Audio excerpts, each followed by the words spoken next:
புதிய ஆத்திச்சூடி பெரிதினும் பெரிது கேள் பேய்களுக்கு அஞ்சேல் பொய்மை இகழ் போர்த்தொழில் பழகு மந்திரம் வலிமை மானம் போற்று மிடிமையில் அழிந்திடேல் மீளுமாறு உணர்ந்து கொள் முனையிலே முகத்தினில் முப்பினக்கு இடங்கோடெல். மகாகவி பாரதியார்.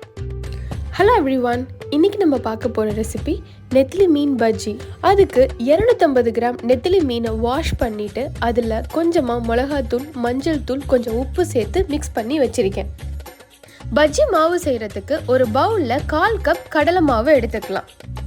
அடுத்ததாக 2 டேபிள் ஸ்பூன் அரிசி மாவு, 2 டேபிள் ஸ்பூன் கார்ன்ஃப்ளவர்,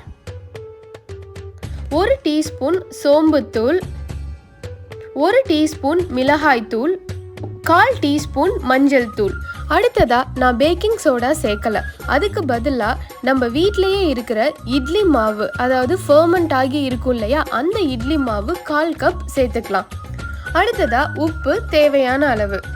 எல்லாத்தையுமே சேர்த்து ஃபஸ்ட்டு தண்ணி சேர்க்காம நல்லா மிக்ஸ் பண்ணிக்கலாம், கட்டி இல்லாமல் இருக்கணுங்கிறதுக்காக. அடுத்ததாக கொஞ்சம் கொஞ்சமாக தண்ணி ஊற்றி பஜ்ஜி மாவு பதத்துக்கு மிக்ஸ் பண்ணிக்கணும்.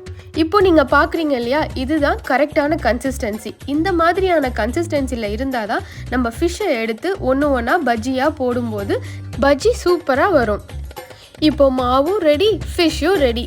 சூப்பராக பஜ்ஜி போட வேண்டியது தான். அதுக்கு ஒரு கடாயில் ஃப்ரை பண்ணுறதுக்கு தேவையான அளவு எண்ணெய் ஊற்றிட்டு, எண்ணெய் நல்லா ஹீட்டான உடனே ஒவ்வொரு ஃபிஷ்ஷாக எடுத்து மாவில் கரெக்டாக டிப் பண்ணி பஜ்ஜியாக போட்டு எடுக்க வேண்டியது தான். மீடியம் ஹீட்லேயே வச்சு குக் பண்ணணும். அப்படி இல்லைன்னா வெளியில் சீக்கிரமாகவே குக் ஆகிட்டு ஓவர் குக் ஆகிடும், உள்ள ஃபிஷ்ஷு ப்ராப்பராக குக் ஆகிருக்காது. அதனால ஒரு 3-4 ஃபிஷ்ஷாக பேட்ச் வைஸாக போட்டு எடுத்தால் போதும். ஒரே டைம்லையே நிறைய ஃபிஷ்ஷு போட்டோன்னா சரியாகவே குக் ஆகாது. இது ரொம்பவே ஈஸியான ரெசிபி. ஜஸ்ட் ஃபிஷ்ஷை மட்டும் வாஷ் பண்ணி வச்சுட்டு பஜ்ஜி மாவை கலந்து வச்சுட்டோன்னா ரொம்ப குயிக்காகவே இதை செஞ்சு முடிச்சிடலாம். டேஸ்ட்டும் சூப்பராக இருக்கும். இப்போ பார்த்தீங்கன்னா தெரியும், நம்மளுடைய நெத்திலி மீன் பஜ்ஜி ரொம்ப அழகாகவே கோல்டன் கலரில் சூப்பர் எம்மியாக கிறிஸ்பியாக ரெடி ஆயிடுச்சு. இப்போ பார்த்தீங்கன்னா தெரியும், உள்ள நல்ல ஃபிஷ்ஷு சூப்பராக சாஃப்டாக குக் ஆகிருக்கு, வெளியில் கிறிஸ்பியாகவும் இருந்துச்சு. நெத்திலி மீனில் நம்ம எப்போவுமே மீன் குழம்பாக தான் செஞ்சுருப்போம். கொஞ்சம் டிஃப்ரெண்ட்டாக பஜ்ஜி செஞ்சு பாருங்கள். அதோட கூட இது ஒரு சூப்பரான ஸ்நாக்ஸ். ஈவினிங் ஒரு நல்ல இஞ்சி டீயோட நம்ம செஞ்ச இந்த நெத்திலி மீன் பஜ்ஜியையும் சேர்த்து சாப்பிட்டீங்கன்னா கண்டிப்பாக என்ஜாய் பண்ணுவீங்க.